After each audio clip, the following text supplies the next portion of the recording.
Abra comigo aí sua Bíblia, Evangelho do Senhor Jesus, segundo escreveu Lucas, capítulo de número 10. Versículo 38 em diante, diz assim: Indo eles de caminho, entrou numa aldeia, e certa mulher por nome Marta, qual é o nome dela, gente? O recebeu em sua casa. E tinha esta uma irmã chamada Maria, a qual, assentando-se aos pés de Jesus, ouvia a sua palavra. Marta, porém, andava distraída em muitos serviços. E aproximando-se, disse: Senhor, não te importas de que minha irmã me deixe servir só? Diga-lhe, pois, que se levante e me ajude. E respondeu-lhe Jesus: Marta, Marta, estás ansiosa e preocupada com muitas coisas, mas uma só é necessária. E Maria escolheu esta, a boa parte, a qual não lhe será tirada. E você diz amém. Você pode pôr sua Bíblia sobre o seu assento e permanecer de pé? Oh, aleluia! Aleluia! Aleluia! Oh, glória a Deus! Você consegue levantar uma das suas mãos ou as duas aos céus e render graças ao Senhor nessa noite? Oh, aleluia! Senhor, nós te louvamos nessa noite. Obrigada pela exposição do texto sagrado. Obrigada, Senhor, por podermos estar diante da tua palavra viva, eficaz, mais penetrante do que qualquer espada de dois gumes, que penetra profundamente até a divisão da alma e do espírito, juntas e medula, e é apta para discernir os pensamentos e as intenções do coração. Ah, Senhor, nós te glorificamos. Perdão, Senhor, a igreja não ouviu. Nós te glorificamos pela tua palavra que é maravilhosa. Por ela os céus e a terra foram formados. Por ela nós estamos aqui e existimos. Porque tu disseste: haja e ouve, porque tudo obedece à sua voz quando o Senhor manda. Por isso estamos aqui diante da tua palavra e te pedimos: fala conosco, Senhor. Fala conosco nesta noite. Fala conosco mais uma vez. Fala conosco por tua bondade e tua misericórdia. Não queremos voz de homens, queremos a tua voz, porque é a sua voz que arruma a bagunça do nosso interior. É a sua voz que organiza os nossos pensamentos. É a sua voz que nos dá uma direção do que fazer. Quando o Senhor fala, a tempestade do nosso interior, ela te obedece. E ficamos como os discípulos, dizendo: quem é este? Quem é este que até o vento e o mar? Quem é este que até a depressão lhe obedece? Quem é este que até a tristeza faz saltar de alegria? Quem é este que faz o que o remédio não pode fazer? Quem é este que olha para o abatido nesta noite e diz: levanta, ergue-te?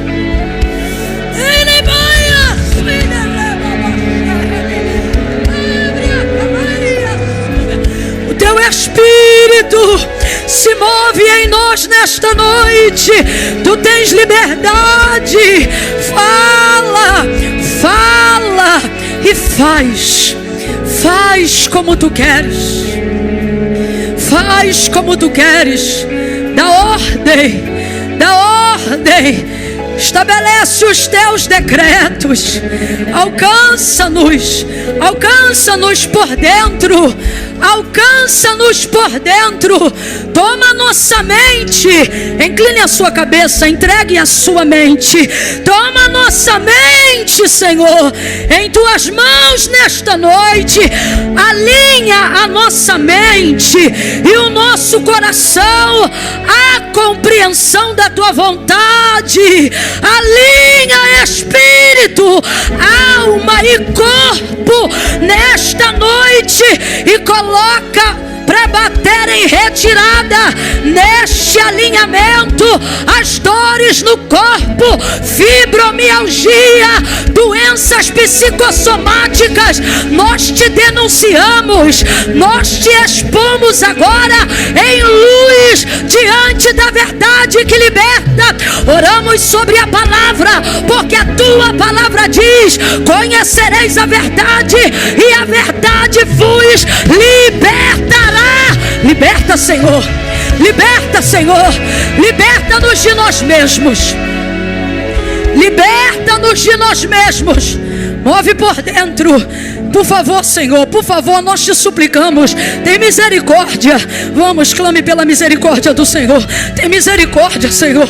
Senhor, tem misericórdia, se compadece dessa vida aonde o remédio não faz mais efeito. Se compadece desta pessoa que às vezes pensa que vai ficar louco, que vai ficar louca, que vai fazer uma besteira. Todo espírito homicida cai por terra agora, em nome de Jesus. Não vai matar ninguém, não vai matar ninguém, não vai fazer uma besteira dessa. Você não vai matar ninguém.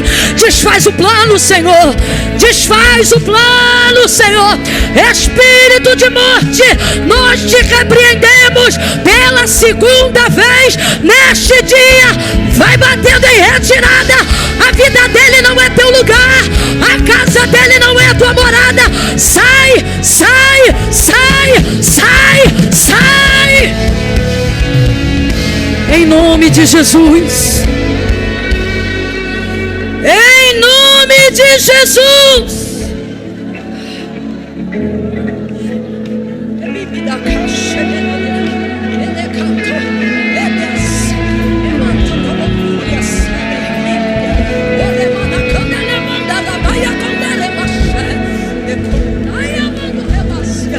Senhor, essa é a nossa oração, a nossa súplica nessa noite de domingo, o nosso clamor. Esse é o nosso clamor, esse é o nosso clamor. Ouve o nosso clamor, o nosso clamor, o nosso clamor. Por favor, Jesus, por favor, que a tua palavra faça o que lhe apraz.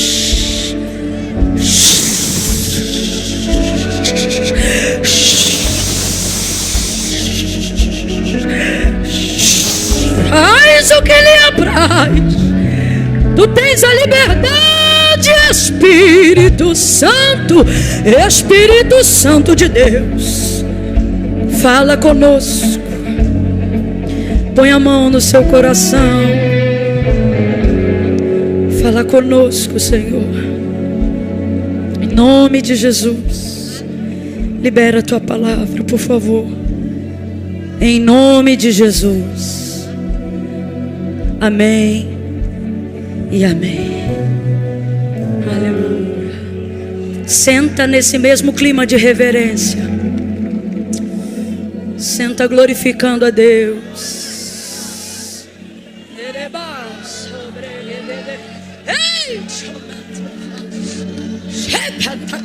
Jesus, está saindo, viu?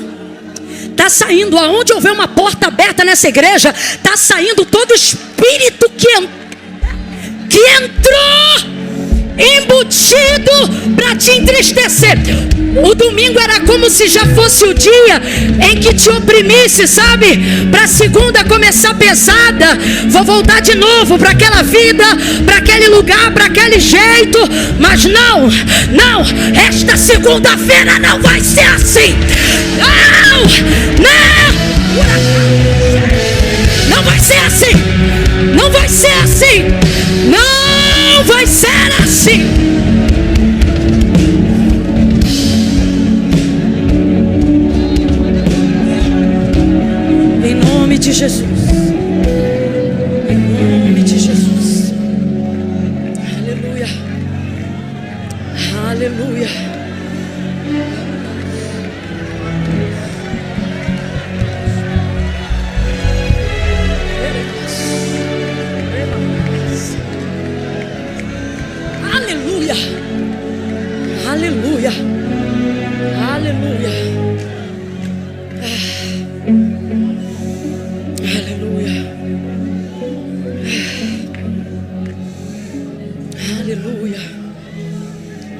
Aleluia.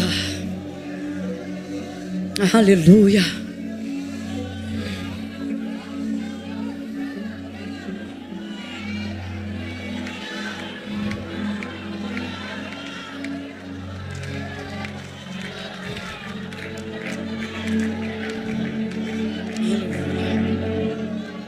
Aleluia.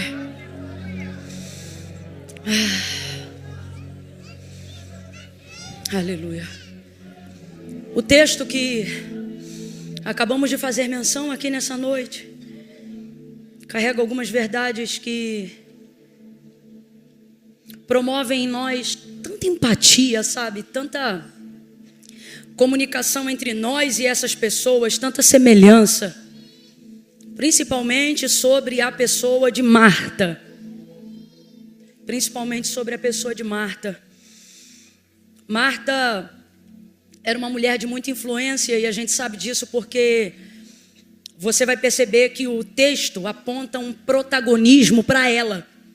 Ela, abaixo de Jesus, é claro, ela é a pessoa que inicia aqui a narrativa com o maior protagonismo do texto, porque ela tinha o governo da sua casa, o governo da sua família. Apesar de serem 3 irmãos, Marta, Maria e Lázaro, Marta tem esse apontamento, né?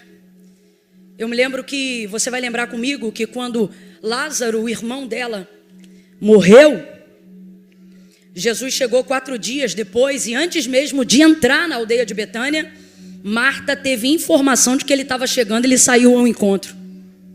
Olha como ela é bem relacionada, olha como ela tem influência sobre a comunidade local, olha como ela exerce um nível de controle muito grande, não só sobre as coisas que acontecem com ela, mas principalmente com as coisas que acontecem ao seu redor.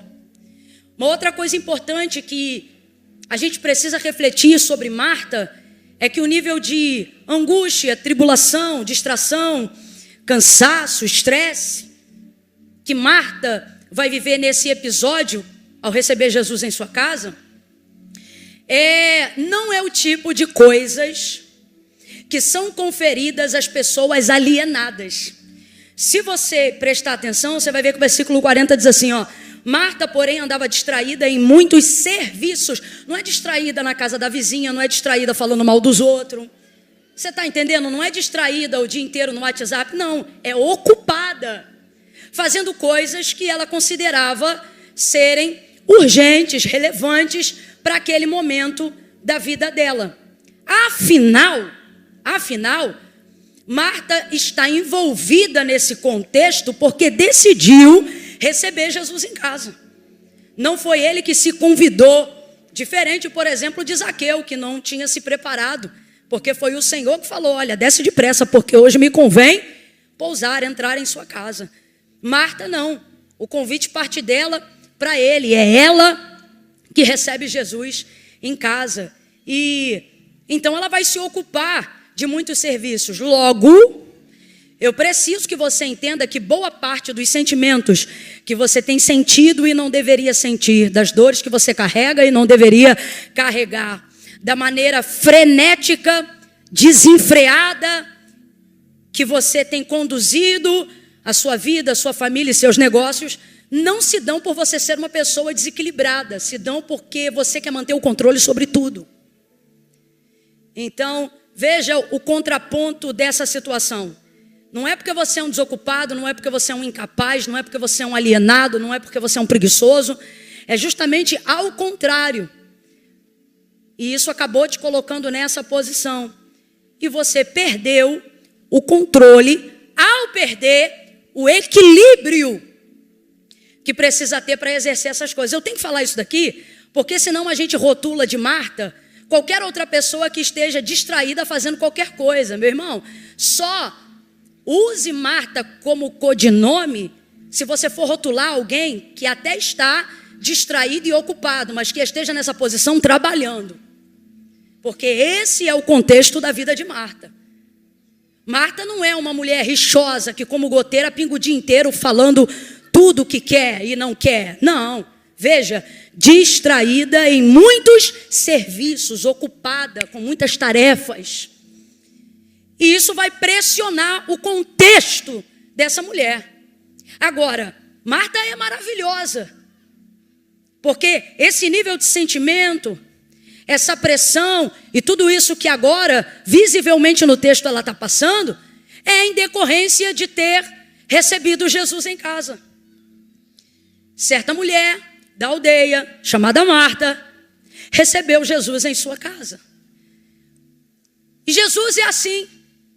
A gente olha para ele, se apaixona por ele, quer recebê-lo e levá-lo para casa. E eu sempre digo isso, você já me ouviu falar isso outras vezes e vai ouvir, porque tem toda uma diferença. Marta não deixou Jesus entrar, Marta o recebeu. E tem diferença, gente, porque deixa entrar, basta uma porta estar aberta que qualquer um entra. Mais cedo hoje aqui eu falava sobre quem ainda mora em casa que tem quintal ou que a porta dá para a rua. Deixou aberto, meu irmão, até cachorro entra. Então tem que entender isso aqui. Ela não deixou entrar, ela o recebeu. Prestador de serviço vai fazer uma coisa rápida lá na sua casa, ele entra, sai, dependendo da agilidade com que ele está fazendo o que está fazendo, não usa banheiro, não bebe água, nada. Entrou numa coisa, entregou um negócio, assinou um documento e saiu. Entrou, aí eu te pergunto, mas recebeu? Você o recebeu? Não, e é isso que você precisa entender. Você deixou entrar. E do mesmo jeito que você deixou entrar, você deixou receber. É como? É acomodar aquela pessoa dentro de um contexto que ela não tenha vontade de ir embora, de sair. É uma mesa posta, é um café, é um almoço, é um negócio que ela quer comer, é uma água que você oferece para ela beber, é a limpeza de um banheiro para que ela tenha conforto em usar. Então, receber dá trabalho, receber Jesus gera uma demanda. E a maioria das pessoas que não querem essa demanda, mas querem Jesus, veem ele entrar por uma porta e sair pela outra. E esse contexto aqui, ele é muito real. Você vai perceber, por exemplo, que a mulher pecadora vai entrar na casa de um fariseu chamado Simão, e porque Jesus estava lá dentro, ela entra também dentro dessa casa, aquela que derrama um vaso de puro nardo, sabe? Só que Jesus está na casa de Simão, mas Simão não soube recebê-lo. E como que a gente sabe disso? Porque essa mulher que não era da casa, quando chegou na casa, derramou esse óleo perfumado, enxugou com os cabelos, porque ela chorou sobre os pés dele com as suas lágrimas. E aí Jesus vai olhar para Simão, que está vendo a cena da recepção daquela mulher pecadora diante de Jesus, e ele vai pensar assim, o Simão, que é o anfitrião da casa, que deixou entrar mas não recebeu, ele vai dizer assim, pensar, se fosse profeta de verdade, saberia quem é e qual lhe tocou. Ele saberia que essa mulher que está tocando nele é uma pecadora. Aí Jesus diz assim, Simão, uma coisa eu tenho a dizer-te. Ele diz, dize, mestre. Ele diz, eu entrei em tua casa e tu não me recebeu com um beijo. Eu entrei em tua casa, tu não me ungiu com óleo. Eu entrei em tua casa. O que ele está dizendo? Aqui eu não fui recebido por você, aqui eu sou. Mas esta, agora tu vê, quem não morava lá, recebeu ele. Porque a recepção não tem a ver com a porta pela qual a pessoa passa, mas a maneira como ela é acolhida aonde ela está. Aí Jesus vai olhar para essa mulher que estava realmente nessa condição e vai dizer, mas esta, desde que eu entrei, ela não cessa de me beijar os pés, ela me ungiu com óleo, ela me regou com lágrimas, ela secou os meus pés com seus próprios cabelos. Então veja, uma coisa é deixar entrar, outra coisa é receber. Marta não é como Simão. Marta recebe. Ela não quer só Jesus, ela está disposta a assumir a responsabilidade que vem junto com quem quer tê-lo na sua vida. Receber Jesus é ter que pegar uma casa que é sua, uma família que é sua e deixar ao serviço dele. E aí agora, no meio dessa ocupação totalmente atarefada, ela está nesse contexto, oh Jesus, atribulada, aflita que só. Olha a situação de Marta, gente. Ela quer receber Jesus, mas só que Jesus não anda sozinho. Jesus não anda sozinho. Quando ele queria ficar sozinho, o texto diz que ele tinha que se retirar, por vezes até se esconder, para que ele pudesse ter um momento a sós de oração com seu Pai que está no céu. Jesus estava sempre acompanhado. Eu costumo dizer que quando ele não estava com ninguém, ele estava com 12. Sem contar a multidão que afluía, como diz Lucas, aonde quer que ele passasse. Então veja, ela quer receber Jesus. Só que Jesus vem acompanhado. Meu Deus. Jesus não vem sozinho, gente. Jesus vem acompanhado. E a verdade é que a gente não se apaixona pelo próximo. A gente se apaixona por Jesus. A gente não quer um envolvimento com quem anda com ele. A gente quer ele. Vamos falar a verdade? O convite que a gente faz para ele. O desejo que a gente tem é por ele. Receber é ele. Vamos falar bem rasgado aqui, que é para todo mundo entender. Muitos querem Jesus, mas não querem a igreja. Quer Jesus, mas não quer os irmãos. Quer Jesus, mas não quer o pastor. Quer Jesus, mas não quer conjunto de normas. Quer Jesus, mas não quer corpo de Cristo. Só que o corpo é chamado de Cristo porque Cristo é o cabeça. Aí a gente pensa assim, eu quero cabeça. E tu já viu cabeça fora do corpo, menino? Quem quer Jesus vai ter que estar disposto a lidar com a demanda que entra na casa quando ele entra também. E essa é a parte mais complicada do processo. Porque nesse mesmo capítulo, Jesus acabara de falar com um homem que desejava servi-lo mais perto. E aí, Jesus vai dizer para ele, cumpre o mandamento. Tu cumpres o mandamento? Amarás o Senhor teu Deus de todo o teu coração, com toda a tua alma, de todo o teu entendimento, e ao teu próximo, como a ti mesmo. Aí Jesus vai dizer assim para ele, vai contar uma parábola. Por quê? Porque ele vai perguntar assim, quem é meu próximo? Aí Jesus vai dizer assim para ele, um homem foi espancado na beira do caminho. Passou o sacerdote, viu este homem e passou de largo. Depois dele passou também um levita, alguém que acreditava-se, né? São pessoas cujo cargo deveria inspirar cuidado ao próximo, mas passou também de largo e ignorou ele. Então passou um samaritano, um bom samaritano. E esse samaritano parou, colocou azeite em suas feridas, deixou dormente em suas dores, lhe oferecendo vinho, colocou ele na parte traseira do seu cavalo, levou ele para uma hospedaria, cuidou dele nessa hospedaria e depois deixou um dinheiro na recepção, dizendo, olha, tudo que ele precisar, você pode colocar na minha conta. Quando eu voltar, eu passo aqui e acerto, mas cuida dele e faz tudo que ele precisa. Jesus contou essa história e virou para este homem e disse para ele, quem te parece que é o teu próximo? Aí ele disse, olha, me parece que é aquele que se compadeceu. Quem? O que teve misericórdia. Nesse caso, o bom samaritano. E ali Jesus vem explicando, então, o teu próximo é esse. Quem é teu próximo? É quem precisa, quem está perto. É quem você pode fazer alguma coisa. Então, é impossível tirar esta referência, gente. Qual? De querer Jesus e não querer se relacionar com o próximo. A palavra do Senhor é muito clara acerca disso e ela diz assim, olha, se você diz que ama a Deus, a quem nunca viu, odiando o teu próximo, você é mentiroso. Porque como pode amar aquele a quem nunca viu e não amar quem é a sua imagem e semelhança? Então decide, ou você não conhece a Deus, ou você não ama seu próximo, porque as duas coisas não podem caminhar juntas. Camille, o que amor tem a ver com esse contexto? Tem a ver com todo o contexto da carga emocional que você está carregando na sua vida hoje. Esse estresse, essa falta de empatia, essas dores, essa vontade de vencer na vida, que só coloca você para se tornar um ativista, seja religioso ou seja escravo do dinheiro lá fora. Por que isso acontece, gente? Porque não há mais espaço no nosso coração para ocuparmos-nos de maneira saudável com as demandas de quem está ao nosso redor. Desenvolvemos a ideia de que é possível viver Deus, ser salvo, sem me preocupar em absolutamente nada com a circunstância das pessoas que estão ao meu redor. Então eu vivo para mim, eu canto para mim, eu prego para mim, eu tenho ministério para mim, vou à igreja para mim. Quantas orações você fez pela sua família hoje? Quantas vezes você mencionou o nome das pessoas que você ama hoje? A Bíblia diz que Jó foi abençoado e o Senhor virou o cativeiro de Jó enquanto ele orava pelos seus amigos. Por que isso aconteceu? Foi logo depois dele ter dito assim, agora eu sei que tudo tu podes e nenhum dos teus pensamentos podem ser impedidos.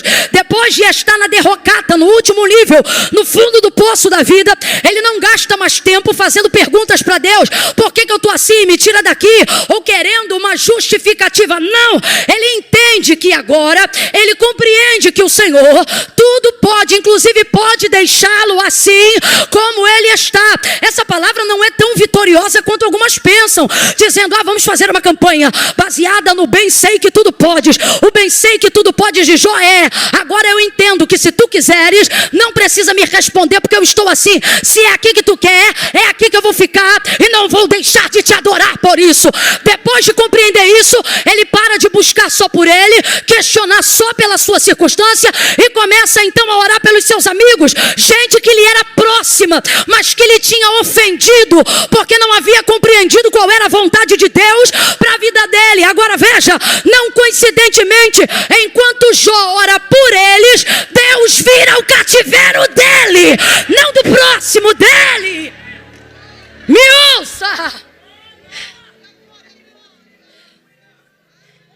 Essa vida de controle absoluto, com você querendo dar conta de tudo no braço, na sua força, na sua carne, só com seu dinheiro, usando toda a sua saúde, isto não funciona. Você tem que entender que tudo pelo qual você está passando deve promover em você o desejo de estar no centro da vontade de Deus. Camila, como é que eu vou passar por isso? Exatamente desse jeito que eu estou falando. É você que passa por essas coisas. Você não pode deixar essas coisas passarem por você. É você atravessando. É você passando. Entende? Você passa pela quimioterapia. Não é ela que está passando por você. Você passa por essa batalha espiritual. Não é ela que está passando por você. Quem tem a espada é você que atravessa. Quem tem a palavra é você que passa. Agora, tem que ter equilíbrio, tem que ter controle, tem que ter inteligência emocional. E como é que eu faço isso? Como é que eu faço isso, Camila? Por que eu cheguei nesse ponto? Porque você não tem mais ponto de referência. Porque sua vida se tornou uma busca incessante, aonde você precisa romper e fazer sucesso para você. Ou ainda que outras pessoas estejam ligadas ao seu sonho, sua realização. Quando eu tiver eu vou abençoar, quando eu tiver eu vou dar, quando eu tiver eu vou lá. Veja, tudo gira em torno de você. Quando você tiver, quando você puder, quando você fizer, quando você entrar, quando a porta abrir para você, quando Deus fizer um milagre em você. Veja, tudo aquilo que você deseja fazer pelo próximo está terceirizado, porque o centro de toda motivação que gera a ocupação, o estresse, a ansiedade, de tudo que você está vivendo hoje, passa diretamente por você. E por que passa por você? Porque você não passa por eles. Eles passam por você. E por que eles estão passando por você? E não você passando por eles? E seus pensamentos estão soltos. Já não consegue ter uma linha de oração. Primeira coisa que você quebrou foi sua vida devocional. E com isso, um efeito dominó começou em todas as áreas. Por quê, Camila? Em que momento eu fiquei assim tão vulnerável? Em que momento eu me tornei um alvo tão maleável, tão fácil? Em que momento isso aconteceu? Pasme, eu não vim hoje aqui utilizar todos os motivos e sacar de todas as informações científicas e psicológicas. Cada um trabalha na área que lhe é proposta. Deus me chamou para pregar a palavra, e aí eu posso lhe dizer pela palavra. Aí eu vou lhe dar um diagnóstico pela palavra. Não é todo, mas pela palavra eu posso lhe dar um. E sabe qual é? E se eu te disser que tua cura, ou maior parte dela, está completamente ligada ao fato de você querer Deus, mas não querer o próximo? Mas por que, Camila? Qual é a conexão? É mandamento, é princípio. Quem quebra princípio será quebrado por ele.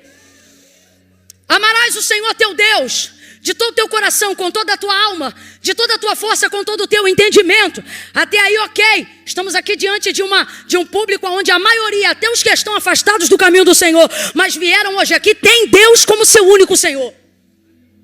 Podem não ter renunciado, podem não estar ainda servindo, podem não ter aliançado, mas é aqui que eles estão no domingo à noite, dizendo só Deus é o Senhor, ok?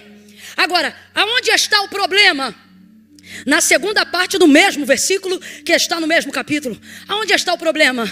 E ao teu próximo como a ti mesmo. E eu falei aqui mais cedo e é real.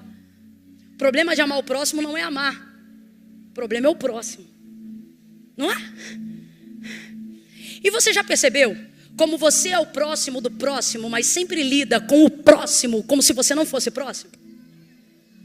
Como se você também não fosse o problema de alguém, a crise de alguém, a irritação de alguém, o motivo do mau humor de alguém. Você quer ver uma pergunta legal que dá pra gente fazer, dá pra gente entender aqui? Quem aqui já sentiu? Quem aqui já sentiu? Camila, eu já senti, eu conheço isso. Eu sei o que é ser invejado. Você acredita? Não tem nada, Camila. Mas quem aqui sabe poderia me ajudar a testemunhar dizendo, Camila, eu sei o que é ser invejado. Levanta a mão. Levante a mão sem medo, sem medo. Camila, fulano, rapaz, você acredita? Levante a mão. Veja, isso. Baixa a mão, abaixa a mão. Quem aqui teria coragem de confessar e dizer, Camila, eu fui o invejoso?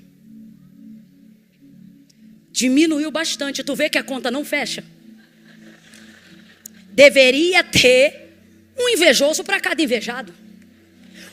Para a conta fechar. Vê que a conta não fecha? Por quê? Porque você consegue ver-se atingido pelo outro, mas nunca consegue ver-se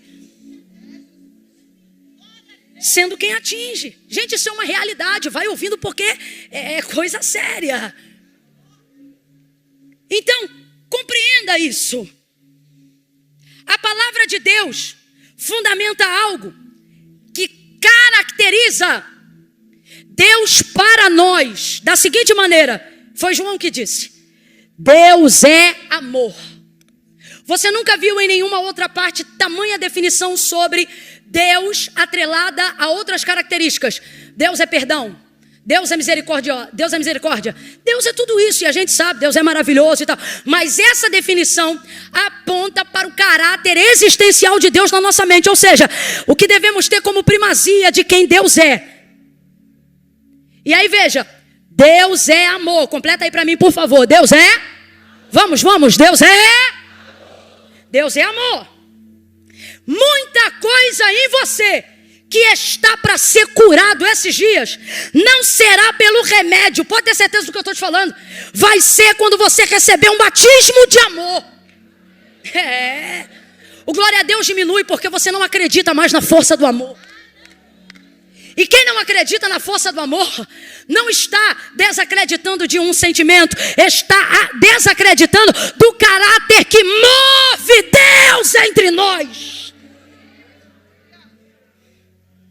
A palavra de Deus diz assim, são palavras do próprio Senhor: pelo aumentar da iniquidade, o amor de muitos se esfriaria.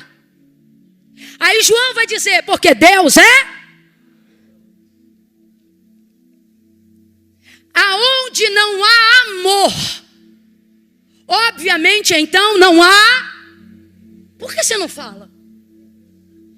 Deus é amor, então se não houver amor, oxe, não tem. Então, se Deus é amor e o amor é Deus, quem tem amor tem? Quem tem Deus tem? Quem tem amor tem? Quem tem Deus tem? Quem tem amor tem? Vem comigo, quem tem Deus tem? Então, se eu não tenho amor,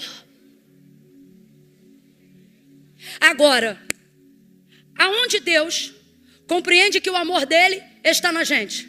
Quando estamos aqui de joelhos? Não. Nisto saberão que vocês são meus discípulos. Palavras do próprio Jesus. Se vos... tá engasgado, mas vai sair. Nisto, não é em outra coisa, é nisto. Não são nas línguas estranhas, é nisto. Não são nos dons espirituais, é nisto. Não é, vocês gostam de falar de avivamento? Eu sou uma boa pentecostal, posso usar um pouco dessa palavra aqui. Quer falar de avivamento? Vou lhe dar uma definição clara de avivamento para esta noite. Avivamento é amor em movimento. Avivamento é quando o amor está em movimento. Nisto conhecereis que sois meus discípulos, se vos amardes uns aos outros. Catuca teu irmão, mesmo que você esteja chateado, e diga assim: o próximo. Próximo. É o próximo. Se vos amardes uns aos outros. É o próximo, olha o próximo aí. Ama ele como a ti mesmo. Aí, de um tempo para cá, e eu não sei quando foi que isso aconteceu, mas você vai perceber comigo que esse movimento não é novo. Aconteceu um movimento aí, que a ideia é o seguinte: basear a maneira como eu vou te amar cuidando primeiro de mim. Alguém já percebeu esse movimento acontecendo? Ou você, por estar no movimento, vai fazer o... Vamos falar rasgado aqui? Fortaleceu-se demasiadamente a ideia de que o amor que eu devo ter pelo próximo precisa ser iniciado pelo amor que eu demonstro por mim. Verdade ou mentira? Verdade ou mentira? Cresceu demasiadamente isso. Agora, eu não vejo esse comportamento produzindo avivamento. Vamos falar a verdade? O que eu vejo é este tipo de mensagem, de pregação, de ideia, de contexto, colocando em nós uma visão cada vez mais egocentrista. Agora, se isso deveria fazer sentido, e a base do amor que eu devo ter pelo próximo precisava primeiro estar respaldada pelo amor que eu tenho por mim, por que quanto mais tempo eu dedico para mim, parece que mais doente eu fico?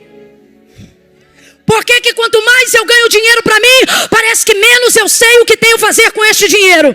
Por que parece que quanto mais eu viajo e mais pessoas eu estou no meio delas, mais sozinho eu me sinto? Uma vida cuja única função e motivação significa ter Deus para meu bem-estar. Mas isso não promove a cura das pessoas que estão à sua volta. Isso não promove a inspiração das pessoas que... Gente, o que está acontecendo? Por que não está funcionando? Porque não funciona. Não é o amor que eu uso por mim que é a base para sustentar o amor que eu tenho por você. É o amor que Deus teve por mim quando eu ainda era pecador, que é o amor que vai me inspirar a te amar mesmo quando eu estiver atribulado, a te ajudar quando mesmo que estiver precisando de socorro for eu. É esse amor, mas pelo aumentar da iniquidade, este amor está se esfriando. Por quê? Agora, por que pessoas que estão sempre ligadas a propósitos alheios, servindo causas divinas, tem força para seguir? Para fazerem coisas a despeito de si mesmas. Por quê? Elas não estão sendo movidas pelo seu próprio sucesso, ego ou senso de direção. Certamente elas foram enxertadas de um amor. Elas se sentem amadas. Muitas outras doenças você pode ter, mas a raspa de todas aquelas que permeiam a alma, a raspa, o fundo do tacho, sempre haverá alguém que ainda não soube o quanto é amado. Aquele que ama e é nascido de Deus, o amor de Deus está nele. E como ele evidencia que o amor de Deus está nele? Obedecendo o mandamento, que é amando o seu. Camila, mas eu quero tanto Deus. A distância mais curta ou a maneira mais rápida de você aproximar-se fisicamente de Deus é o quão próximo você pode estar de alguém que está ao seu lado. É assim que revelamos o amor de Deus. Já teve vontade de abraçar Deus? Quem aqui já teve vontade de abraçar Deus? Se eu pudesse, eu te abraçava. Deus está dizendo, podia ter abraçado, era só ter abraçado o teu irmão. Eu só quero que você tente entender. Então agora Marta vai receber Jesus. E gente, receber Jesus é maravilhoso. Quem já recebeu Jesus aí, diga glória. Vamos, quem já recebeu Jesus aí, diga aleluia. É maravilhoso. Mas eu preciso te dizer, ele não anda sozinho.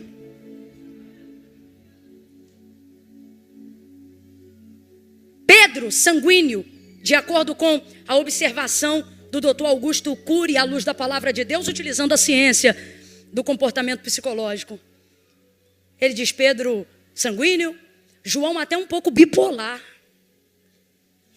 Judas, eu nem preciso te falar, né? Deficiência de caráter. 3 anos e meio sendo mentoreado pelo Cordeiro que tira o pecado do mundo. Tirou do mundo e não tira dele. Está entendendo? Agora, quando Marta decide receber Jesus, quem vai entrar?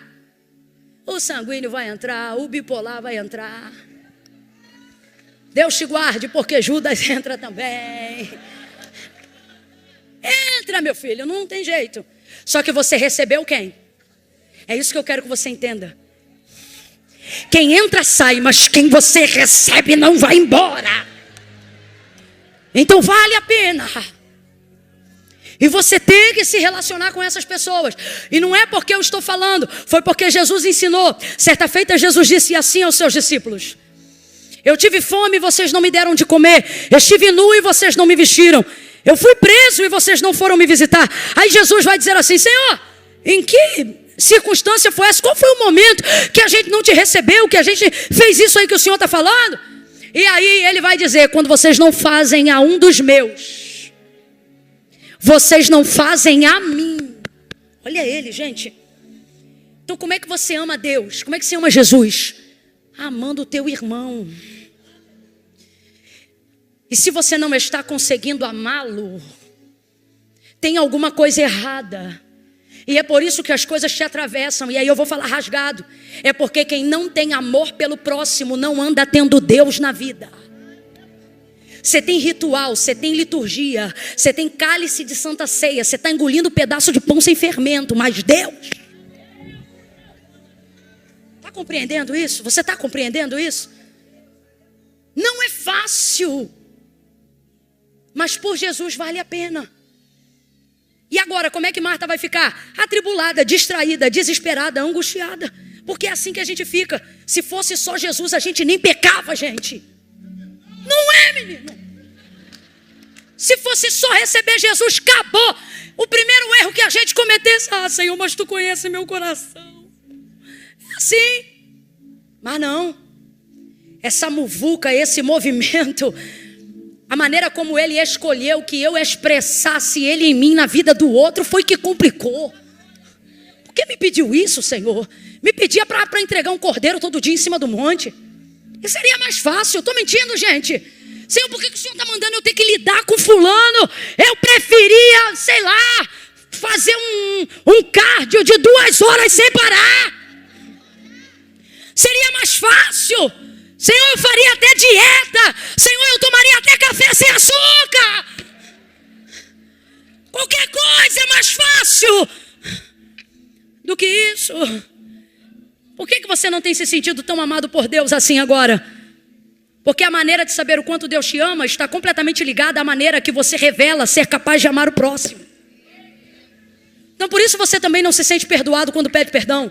Não se sente curado quando pede a cura. Não se sente restaurado quando pede restauração. Porque não há em você capacidade de ver a referência de Deus na sua vida em outra pessoa. Você quer Deus, mas não quer o relacionamento. Quer Deus, mas não quer a família no final de semana em casa. Você quer Deus, mas não quer que ninguém arranhe a parede. Você quer Deus, mas não quer a comunhão da família. Você quer Deus, mas não quer pertencer a departamento eclesiástico. Quer Deus, mas não quer liderança. Você quer Deus, mas não quer batismo. Você quer Deus, mas não quer ter pastor. Você quer Deus, mas não quer ter vida de renúncia. Você quer Deus, mas não quer se relacionar com nada do que Deus se relaciona. Por isso, todas as coisas de Deus que funcionam na vida de qualquer um que tem Deus, não anda funcionando na gente. Por quê? Porque falta unção? Não, gente, vamos pregar a verdade. Por quê? Está faltando leitura da palavra? Por quê? Está faltando culto? Graças a Deus essa igreja está lotada. Está faltando é amor.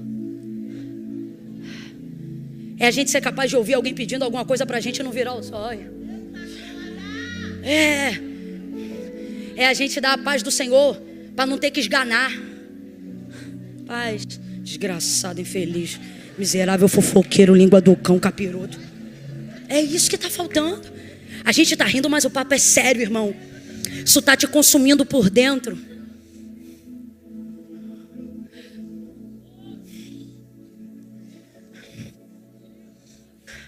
É por isso que Marta vai ficar assim. Mas deixa eu ver se você vai dar glória com o que eu vou dizer agora. Foi por isso que você ficou assim. Eu brinquei, acho que foi ontem à noite, coloquei na rede social: você que é perfeito, perfeito, maravilhoso, maravilhoso. Não vem não, fica descansando que a gente não está pronto para você. Agora os enfermos, os cansados, os oprimidos, os atribulados, os doentes, vem todo mundo. Porque o convite de Jesus, e era o texto que eu me referia no contexto dos stories, era esse. Eu disse: olha, vinde a mim, todos vós que estáis cansados, oprimidos, sobrecarregados. É isso que significa. Sobrecarregados. E eu vos aliviarei. Vinde. Agora, por que você está sobrecarregado? Por que você tem uma sobrecarga? Porque você é maravilhoso, é maravilhosa, cuida de tudo. Se você pudesse cuidar só da tua vida, tu não tinha metade da luta que tu tem. Uma parte de luta é tua, a maior parte é do restante do próximo. Porque na sua concepção, é ele que te atribula, foi ela que te pediu para comprar no cartão, falou que ia pagar, já venceu o mínimo, ela não pagou. Aí por causa disso tu vai ter que virar mais um plantão para não perder teu nome, porque já te colocaram no Seraras uma vez, tu disse: para lá eu não volto nunca mais. Aí fica estressado porque cobriu o plantão de novo, vai ter que bater mais uma laje, você é o pedreiro, mas vai ter que se comportar como auxiliar, porque está precisando virar uma massa para ganhar um dinheiro extra. Ou então você está na faculdade, já trancou a matrícula 3 vezes, por causa de empréstimo que tu pegou, foi consignado, alguém não pagou, tu teve que redobrar, trancou a matrícula. Eu podia contar muita história, esse caminho eu conheço. Está atribulado. Só que Deus me trouxe hoje aqui para dizer: sei como você está, mas ainda me lembro de quem você é. Só que a primeira forma de você ser curado é amando o próximo. E como é a continuidade dessa cura, Camila? É voltando a entender que você dedica tempo a Deus quando não está dedicando todo o tempo a si mesmo. Seja ajudando alguém. É compreendendo que ter recebido Jesus em sua vida envolve diretamente você ser alguém que não tem problema de ter empatia e até se responsabilizar pelas dores dos irmãos que estão ao seu redor. Por esses dias eu escrevi algo, não vou ponderar aqui, mas eu disse: que geração de Caim é essa? Irmãos de Abel. Aonde Deus pergunta sobre o próximo e a gente diz: acaso sou eu o guardador dele? Não queremos essa demanda. Já estamos atribulados o suficientes. Só que e se eu te disser que é nessa demanda que está a cura e o desenrolo do rolo que tua vida entrou? E se eu te disser que são nessas visitas, nesses telefonemas que tu não atende, nesses cultos que não vai, no meio desse movimento leve e orgânico da Igreja Viva de Jesus, que está a libertação de todo sentimento que te deixa cativo? Marta entrou nessa. E aí agora algo vai irritar Marta. Tão irritada quanto o lugar que ela ocupa no momento, mais irritada ela vai ficar com o lugar que Maria está. Porque quando eu estou aonde eu não deveria estar, eu não vou me conformar só com o lugar que eu estou. Eu também vou me irritar com quem está no lugar que eu queria estar, mas não estou. E é aí que a doença se agrava. Veja que mais mal do que Marta faz a si mesmo, tomando todo o controle e a responsabilidade de tudo, é ver que Maria está no lugar, abre aspas, que se ela pudesse, ela também gostaria de estar. Mas ela pensa que não pode escolher. Olhe para cá que agora eu vou falar muito sério. Marta pensa que não pode escolher. E é a justificativa de todo mundo que escolhe errado é essa.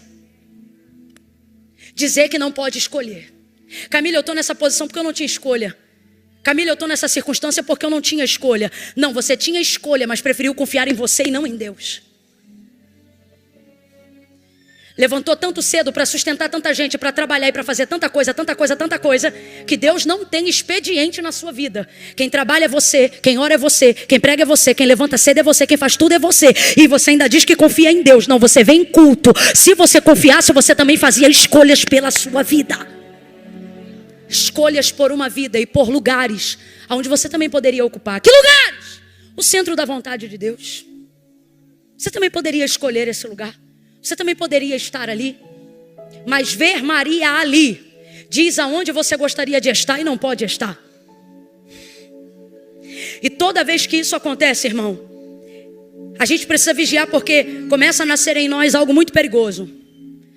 Já que alguém está entregando algo que eu não posso entregar, ou já que alguém está recebendo algo que eu não posso receber, eu vou tirar aquela pessoa daquele lugar para que eu não tenha mais ninguém a quem me comparar.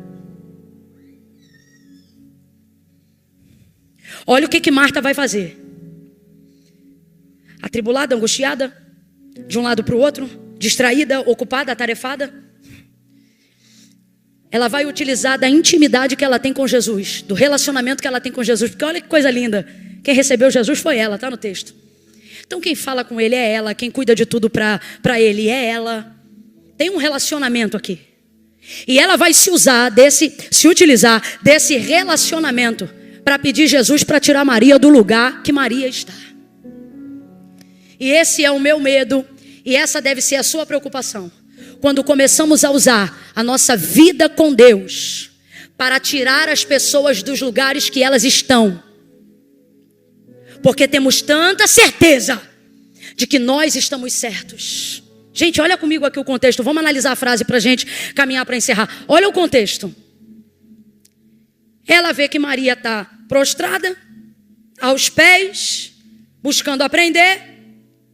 Ela chega onde Jesus está. Senhor. Olha como ela reconhece o senhorio, né? Senhor. Ela sabe que é o Filho do Deus vivo. Senhor, eu tenho medo de que a nossa religiosidade, o exercício do nosso controle, a perfeição devocional que julgamos ter alcançado, rapaz, eu tenho medo de que no fim eu use tudo isso para ver em Deus alguém que faz o que eu quero. Porque afinal, eu estou trabalhando para Ele. Eu fiquei atribulada assim porque eu fui receber Ele. Eu estou desse jeito aqui porque eu estou preparando tudo por causa dele. De certa maneira a gente tenta comunicar a Jesus que ele precisa fazer o que nós queremos que ele faça, porque afinal eu estou pagando um preço porque eu decidi recebê-lo. Eu estou estressado porque eu decidi recebê-lo. Eu estou tendo que lidar com pessoas que eu não queria porque eu decidi recebê-lo. E isso tudo vai tomando a nossa mente. E quando a gente vê, a gente está igual Marta, atribulada, dizendo: Senhor, ou seja, eu reconheço, ok, eu estou aqui, ok, eu te sirvo, ok, tu és o meu Deus, ok, eu sou tua, ok. Mas agora vamos ver o seguinte: Senhor, não te incomodas que minha irmã me deixe servir só? Rapaz, mais do que dizer o que ela gostaria, o que ela queria que Jesus fizesse, ela vai utilizar da influência e da intimidade que tem com ele para tentar sugerir e influenciar ele. Como é que alguém tenta influenciar ele? Não faz essa cara de brisa, não. É quando a gente dobra o joelho: Senhor, eu sou teu servo, eu sou tua serva, tu está vendo o que o próximo está fazendo comigo? Porque tu sabes o preço que eu estou pagando, Senhor. É pela tua obra. Estou triste pela tua obra. Se eu estou hoje aqui onde eu estou, Senhor, assim, assado, abatido, pereré, por causa do Senhor. Não te importa, não te incomoda, como quem diz assim, ó: eu estou certo, o Senhor sabe que eu estou certo. E esse é o maior erro que a gente comete quando está doente nesse nível, atribulado nesse nível. Qual é o erro que chama para todos os outros erros? A certeza de que não há hipótese de você estar errado. Afinal você ora, afinal você jejua, afinal você vem ao culto, afinal você é o único crente na sua casa. E você tem utilizado isso para dizer, não tem como eu estar errada. Então eu vou lá influenciar ele, porque eu estou certa. E se eu estou certa, ele vai fazer o que eu quero. Senhor, tu não te importa de que minha irmã me deixe servir só? Tu não te importa? Como quem diz assim, ó. Tu não está vendo, não? Gente do céu. Tu não está vendo, não? Porque se o Senhor está vendo, o Senhor faz alguma coisa. Diga-lhe, pois, agora, que se levante. Diga-lhe, ela está usando do relacionamento com ele para dizer a ele que tire o outro do lugar. Agora, para escândalo de Marta, Maria está na hora certa, no lugar, fazendo a coisa. Tu não te importas de me ver servindo só? Aí eu te pergunto, Jesus estava vendo ou não estava? Estava vendo ou não estava? O que ela está querendo dizer, o senhor não está vendo? Eu estou vendo. E por que o senhor não vai mexer? Porque acredite, dona da razão. Acredite, dono da religião. Você está errado. Marta, Marta, ele chama o nome dela 2 vezes. Marta, Marta. Hoje de manhã, refletindo sobre esse texto, não sei se mais alguém lembrou de algum, lembramos de 3 enquanto pregava. E aí eu disse que isso já é tríade, né? E um tripé é o suficiente para a afirmação de uma tese. Toda tese precisa ter pelo menos um tripé para uma afirmação. E aí a gente se lembrou de outros 2 personagens que também tiveram o seu nome na mesma frase, sendo chamados de maneira subsequente. Veja, Jesus diz a ela, Marta, Marta. Gente, esse Marta, Marta aqui, sou só eu? Ou alguém entende que isso aqui é um senso de urgência que Jesus está ativando dentro de Marta? Como que, se fosse Camila, tu está brincando muito. Deixa eu te explicar. O que Jesus está dizendo para Marta é, Marta, vigia, porque a sua intimidade comigo não te dá autonomia para dizer para mim quem sobe e quem desce, quem entra e quem sai, quem senta e quem levanta. Marta, me recebeu em sua casa, então agora aguenta o peso da minha soberania. A casa é tua, mas do Senhor é a terra, a sua plenitude, o mundo e aqueles que nele habitam. Deus está dizendo para alguém, filho, a casa é tua, mas o terreno é meu. Jesus disse aos seus discípulos, se alguém quiser vir após mim, tome sobre si a sua cruz, negue a si mesmo, ande atrás, ó, siga-me. O que é seguir? É deixar ele na frente. Sabe o que ele está dizendo? Quer me receber? Quer que eu entre? Aprenda uma coisa, a partir de agora sou eu na frente e você atrás. Você não me diz como fazer, não me diz por onde entrar, não diz quem eu levanto, não diz quem eu abato. Você não é, você mandava antes de mim, agora que eu entrei, quem manda sou eu. Você falava antes de mim, agora que me recebeu, quem fala sou eu. Porque está na hora de você entender o significado do não vivo mais eu, mas Cristo. Cristo vive em mim. A vida que agora vivo não posso viver para mim.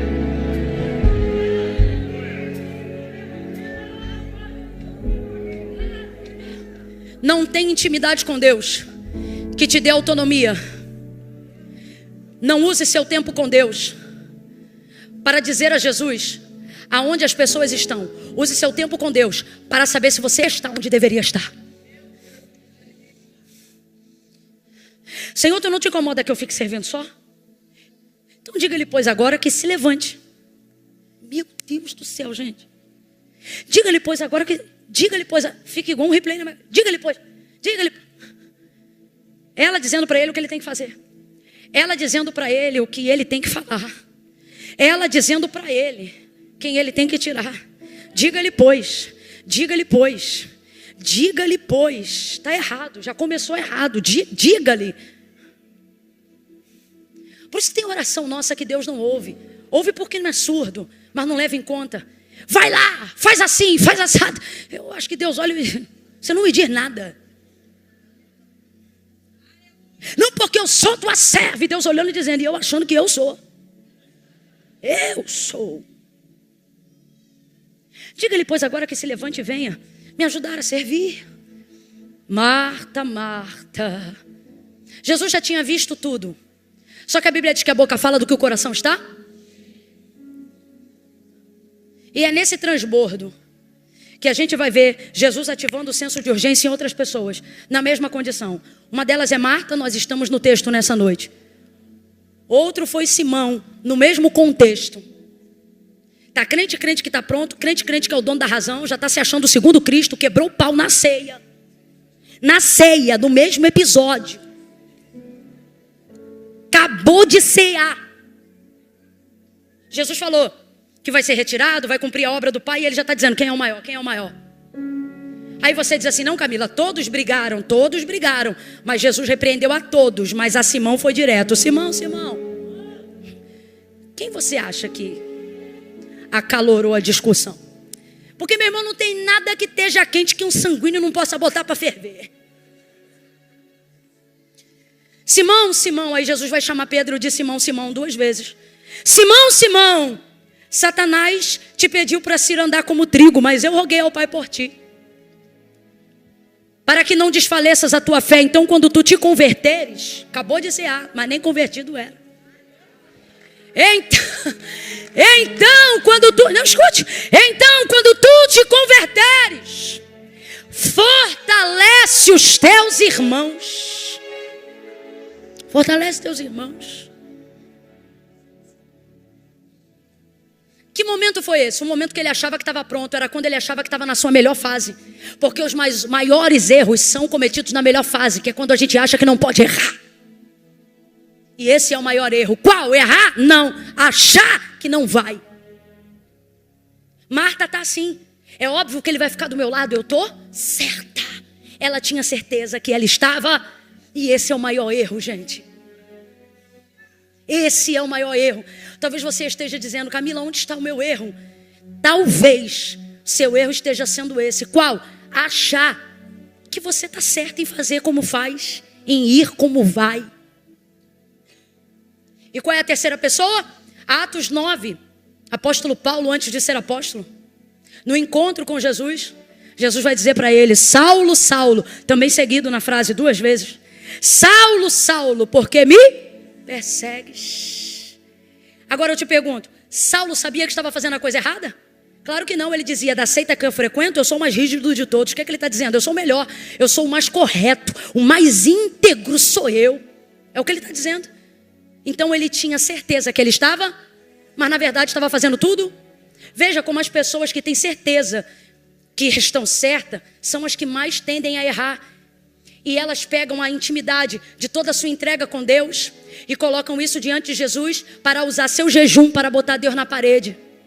Usar seus montes para botar Deus na parede. Suas campanhas para botar Deus na parede. Porque elas têm certezas que estão certas.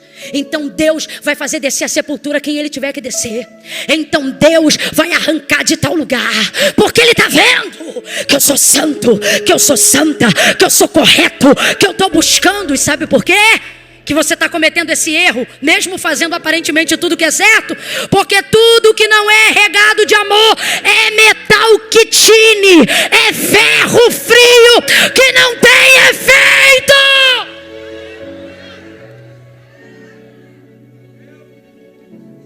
Santidade sem amor é religiosidade fútil e vazia. Ela tem certeza que está certa. Só que Deus tem certeza que ela está errada. Quem você acha que está certo? Por que você não falou? Você está na dúvida? Então você também tem certeza que ela está certa. Ah, então você Entendi, entrou Marta, pois vai sair Maria nessa noite antes do culto acabar.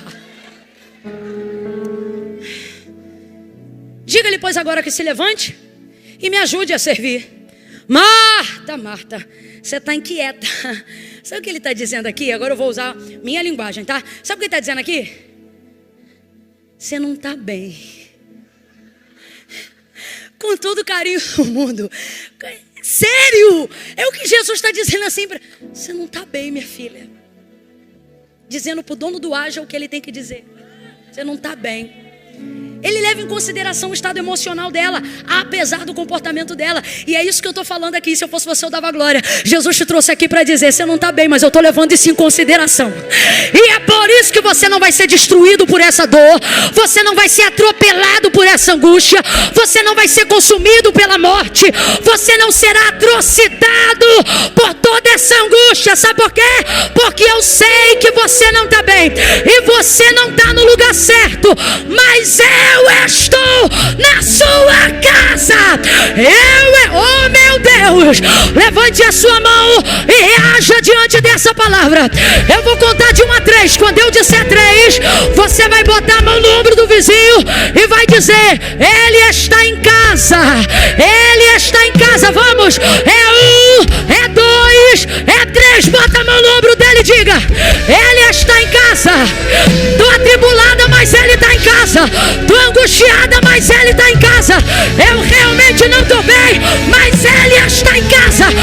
Ele está em casa. Eu até estou no lugar errado, mas ele está no lugar certo. Ele está em minha casa. E ele vai cuidar de corrigir. Ele vai botar no lugar quem está fora do lugar. Ele vai corrigir. Ele está na casa. Eu não sei porquê, mas Deus manda eu repetir: eu estou em casa. Camila, eu estou em depressão, mas eu estou em casa. Camila, eu estou triste, mas eu estou em casa. Camila, eu estou sofrendo terrivelmente síndrome do pensamento acelerado, síndrome do pânico, entre outras coisas. E Jesus está dizendo: mas o que você tem que entender é: eu estou em casa. Porque se eu não tiver, meu irmão, eu não posso mentir para você, se desespere. Mas se eu tiver, quem está no lugar errado é você. Eu estou no certo. Eu vou botar para fora quem tiver que sair, vou botar para dentro quem tiver que entrar. Maria, não sai de lá e nem você vai ficar aí.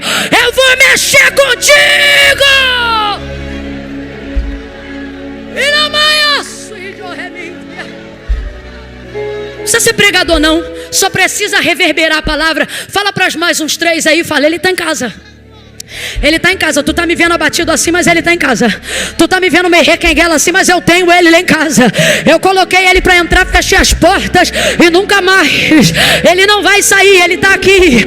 Ele está aqui. Eu não estou bem, mas ele está aqui. E é por ele estar aqui que eu sei que isto que eu estou passando, eu passarei por isto, mas isto não passará por mim.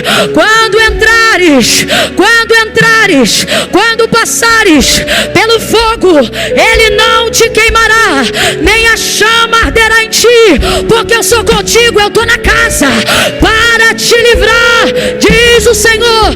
Quanto às águas de tribulação, águas de angústia, águas de sofrimento, águas de depressão, águas de crise de ansiedade, águas de doenças psicossomáticas, todas essas águas, elas não te afogarão. Quanto aos rios, eles não te submergirão, porque eu sou contigo para te livrar, diz o Senhor. Eu estou na casa, eu estou na casa. Marta, você não está bem, você não está bem, mas eu estou em casa, eu estou em casa, eu estou em casa. Você não está bem, mas eu estou em casa. Teu filho está no tráfico, mas eu estou em casa. Ela está no crime, mas eu estou em casa. O outro está na prostituição, mas eu estou na casa, eu estou na casa. Eu estou na casa, eu estou na... Pode botar tambores, porque tem um anúncio nessa noite. Jesus está nesta casa. O mal não vai ficar.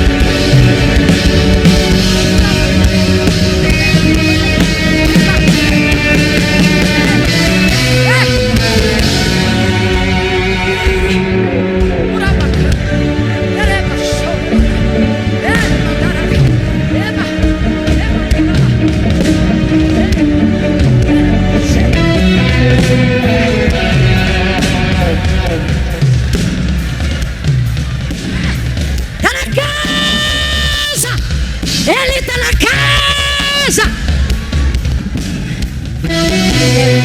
Senta, senão virá vigília. Porque eu também não estou bem.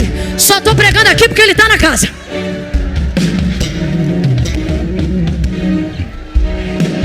Quando ele está na casa, o pau quebra, panela explode, mas é da porta para dentro, ninguém sabe.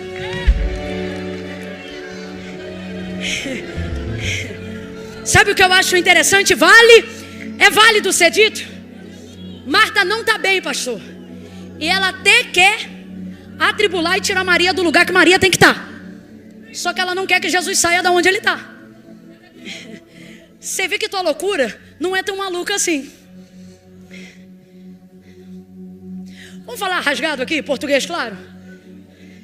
Não está bem. Está precisando sim de uma terapia, de uma conversa, de liberar um perdão. Tem uma opressãozinha assim. Tu não é um incrédulo, mas é um pecador, errou, caiu, vacilou. E o pior, em áreas que não viu. Porque se fossem áreas que você tivesse visto, você já tinha consertado. Mas é por isso que Davi orava e dizia: expurga, espreme para fora, igual furunco. O pecado que em mim está oculto. São as coisas que a gente faz quase que cotidianamente e não percebe. Qual é o nome disso, Camila? Iniquidade. Já criou uma espécie de cauterização. Você não vê. Eu percebo que ela deseja tirar Maria, mas não cogita a possibilidade dele sair. E ele percebe isso porque senão ele se retiraria. Porque quem não recebe os dele, não recebe ele. Então se ele está, é porque ela está chateada com Maria, mas não cogita momento nenhum o fato de deserdá-la como irmã, ou de não desenvolver comunhão com ela. Só está chateado naquele momento. Então quando Jesus diz: Marta, Marta, eu acho que a maneira mais clara da gente elucidar isso aqui é Jesus dizendo: você não está bem, garota. De fato não está. Agora, Maria escolheu a boa parte. E é aqui que quebra, gente. Esse aqui seria o momento em que eu chego à conclusão de que Jesus está me dizendo: você não está tão certa quanto pensa. Você não está tão certo quanto pensa. Você não é tão maravilhoso assim quanto pensa. Você não é tão santo assim quanto você pensa, não. Aí tem gente aqui me ouvindo pregar e dizendo: você está falando isso porque você não conhece com quem eu moro. Lá em casa só eu sou crente. E o Senhor está dizendo: é por você ser o único crente que eu esperava de você coisa melhor.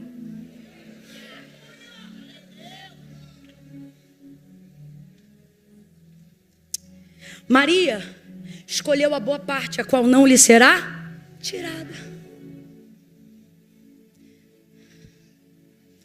Ela escolheu. E é isso aqui que o Evangelho, que Cristo fez por nós no Calvário, nos deu uma chance de poder escolher. Eu quero que você encerre esse momento comigo entendendo isso. Não tínhamos escolha. Todos éramos réus do inferno, fadados ao eterno fracasso moral, espiritual, fracasso, derrocata, destruição. Aonde o fogo não apaga e o verme não morre, para lá. Aí Deus ama o mundo. Como é que Deus corrige isso tudo? Essa praga toda e toda a consequência do pecado, como é que Deus corrige tudo isso? Ele manda uma bola de fogo, não é? É isso? Não é uma bola de fogo, não? Poxa, essa é tão maneira.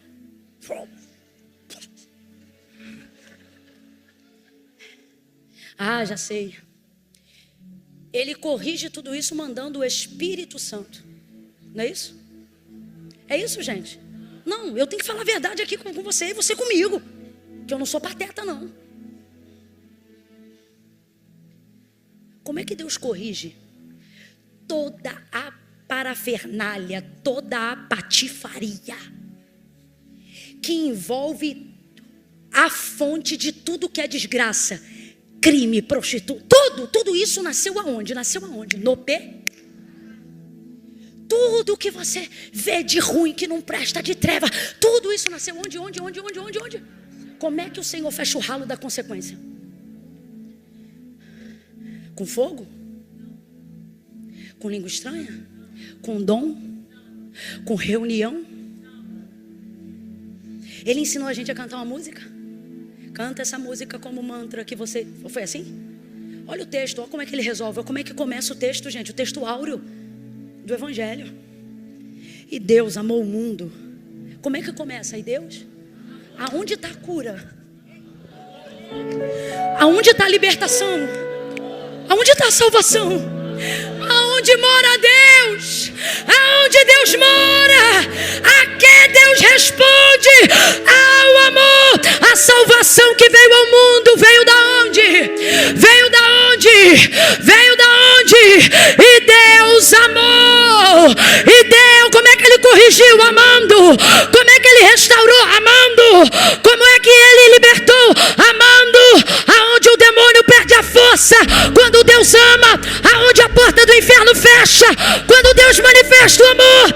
E Deus amou. Podia ter ventado, podia ter soprado, e Deus soprou.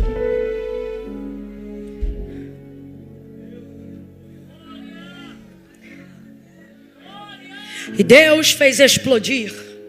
E Deus matou. Pegava essa geração toda, parente de Adão, Abel, todo mundo. Não. Como é que Ele fez?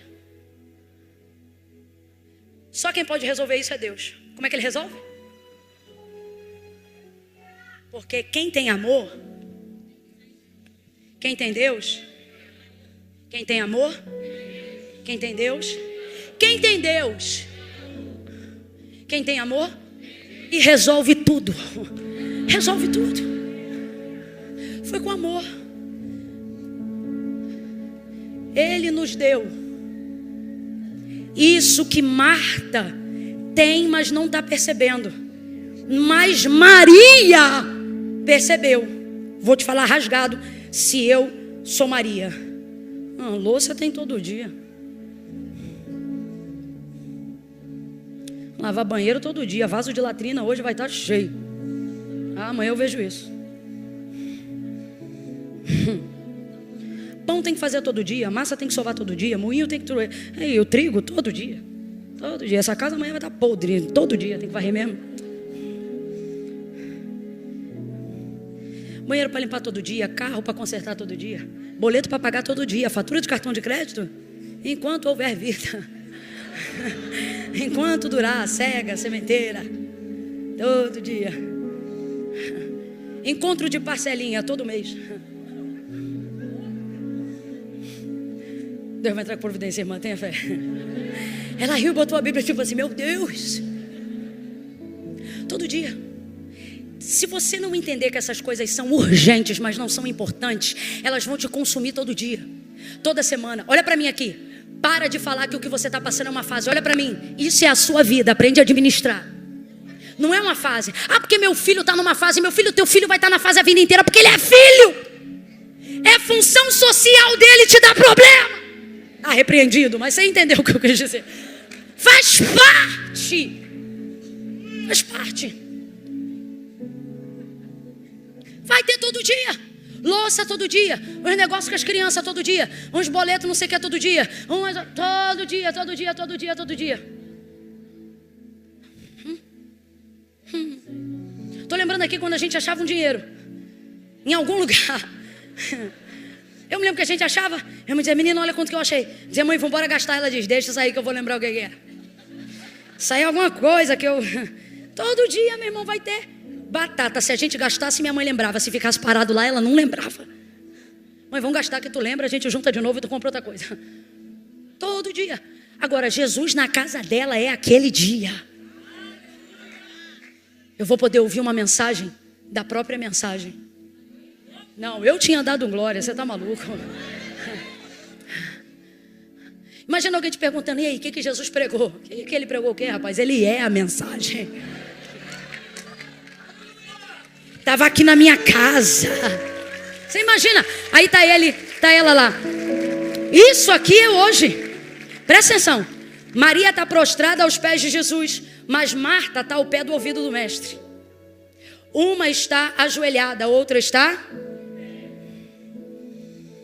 Tem alguma coisa errada aí, gente. Quando Jesus está perto da gente, você não pode nivelar sua boca à altura do ouvido dele. A sua boca tem que estar aos pés. É o melhor lugar. Corrija as coisas na sua casa. Alguém está errado, mas ela não percebe. Porque ela pensa que fazer as coisas que está fazendo para ele coloca ela na altura dele. Para falar com ele o que quer falar. É a parte que eu te falei, que a intimidade não dá autonomia. Agora Maria, aqui ó, como é que eu sei que Maria está olhando para ele? Porque o texto diz que ela está aos pés dele. Só que o texto diz que Marta chega para falar com ele. Então diga para mim, Marta está perto de Maria também, sim ou não? Se ela consegue ouvir o que Marta está falando, eu não sei. Eu tenho para mim que como a casa estava cheia, Marta chegou no pé do ouvido. Senhor, olha essa outra aí, ó. Tá vendo? Casa cheia. Manda levantar. Ela não só está incomodada por Maria não ajudar, como está constrangida de ver Maria naquela posição. Porque quem não faz o que o Espírito, que o amor impulsiona a fazer, vive constrangido pelo que vê que os outros têm coragem de fazer. Aí ela está ali. Eu tenho duas opções. Ou Maria ouviu. Não sei por que eu acredito tanto nessa opção. Porque a voz de alguém que você conhece, ninguém entende quando fala, mas se você conhece aquela voz, você sabe quando ela está falando. Irmão, pode estar nessa multidão aqui. Se meu marido chamar meu nome, eu sei aonde ele está. A voz de quem você conhece, ela ressalta na multidão. Eu tenho para mim que o que Marta cochichou no ouvido de Jesus, só que eu, aqui ó, aqui eu tô, aqui eu vou ficar. Eu e amanhã já vai ter mó loçarel. Aqui ó. Então veja, ela está com a posição nele. E ele diz, ela não vai sair daqui. Ela não vai sair daqui. Ela escolheu, e eu encerro aqui. Guarda isso na sua cabeça. Ela escolheu. Vamos juntos, por favor. Ela escolheu. Ministério de Louvor, corre. Igualzinho de manhã. Eu vou dar uma direção aqui para vocês. E a gente vai adorar com a canção Leva-me ao Lugar. Então veja, ela escolheu.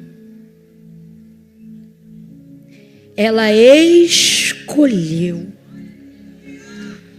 A louça dizia, Maria, você não pode. O banheiro dizia, Maria, você não pode. A comunidade dizia, Maria, você não pode. A sociedade dizia, Maria, você não pode. Pelo amor de Deus, Maria, não dá. Marta dizia, você não pode. Não pode. Você não pode. Garota, você não pode. O boleto diz você não pode. A fatura do cartão vai dizer que você não pode. As enfermidades vão dizer que o relógio vai sempre te dizer você não pode. Sempre vai dizer. E Maria escolheu. Sabe o que ela está dizendo? Para o relógio, para a louça, para a família, para os vizinhos. Vocês não vão escolher por mim.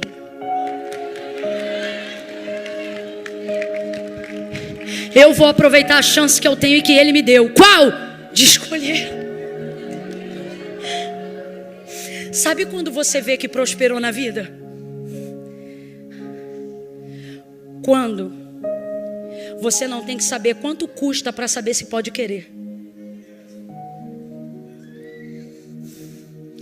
Essa é a maior libertação que Jesus nos confiou no Calvário. Ninguém aqui podia pagar. Ele pagou, escute, mas não obrigou ninguém a aceitá-lo. Porque a maior libertação não é se oferecer para dizer, estou aqui, paguei o que você não podia pagar e agora você tem que consumir aqui. Não. Ele fez isso e disse ao mundo, escolhe. Vida e morte, escolhe. Paz e guerra, escolhe. Céu e inferno, escolhe. O que vai ter de gente do outro lado, aflito, destruído, consumido pelas dores, pelos pecados, culpando Deus e dizendo, foi porque o Senhor não me ajudou, eu tive que trabalhar dobrado porque eu não nasci numa família rica, eu tive que fazer assim, assado por causa disso, daquilo, culpando, e Deus está dizendo, dizendo: não, eu fui o único que paguei o que você não podia pagar, e depois eu deixei você escolher, e você escolheu a angústia, a tribulação, o dinheiro, a dor, mas agora você me ouve pregar e diz: não, eu tive que ir, não tinha. Eu tive que aceitar, não tinha. A maior dificuldade da maturidade da vida é quando a gente amadurece e percebe que podia ter feito escolhas melhores, e já está numa idade que não pode culpar ninguém por tê-las feito. Não pode culpar a falta de dinheiro, não pode culpar o pai e a mãe, porque a maturidade não deixa. Você diz: não, hoje eu entendo que poderia ter escolhido diferente, mas naquela época eu não sabia. Só que acerca da sua salvação, você está hoje aqui, Jesus está dizendo: naquele dia você não vai poder dizer que não sabia. Você estava lá no culto, e naquela noite eu não te disse aceita, eu te disse escolhe.